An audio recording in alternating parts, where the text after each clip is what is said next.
വാർത്തയിലേക്ക്. കേരള കണക്കൻ മഹാസഭയുടെ 27ാമത് സംസ്ഥാന സമ്മേളനം പാലക്കാട് നടന്നു. ജില്ലാ ലൈബ്രറി ഹാളിൽ സംസ്ഥാന പ്രസിഡിയം അംഗം അംബുജാക്ഷൻ സമ്മേളനം ഉദ്ഘാടനം ചെയ്തു. സംസ്ഥാന working president doctor JNC Kuthannur അധ്യക്ഷത വഹിച്ചു. പ്രദീപ് നെന്മാറ, പഴനിമല, മായാണ്ടി, ശരത് വർക്കല, രാധാകൃഷ്ണൻ, മോഹൻദാസ് ചിറ്റൂർ തുടങ്ങിയവർ പ്രസംഗിച്ചു. KKMS സംസ്ഥാന പ്രസിഡന്റ് K. ശങ്കരൻ മുഖ്യപ്രഭാഷണം നടത്തി. എഴുത്തുകാരി കമല കുഞ്ഞി മുഖ്യാതിഥിയായി. പാലക്കാട് നഗരത്തിൽ ആരംഭിച്ച മെഡിക്കൽ കോളേജ് ആശുപത്രിയിൽ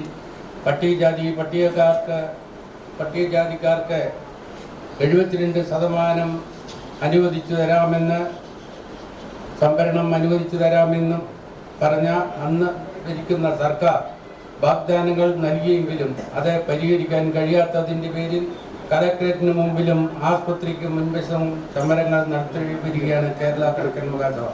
പട്ടികജാതിക്കാരിൽ ഉപസംവരണം നടപ്പിലാക്കാൻ ശ്രമിച്ചപ്പോഴും ഭരണഘടനയിൽ അവകാശങ്ങൾ അട്ടിമറിക്കുന്നതിനെതിരെയും ജാതി സെൻസസ്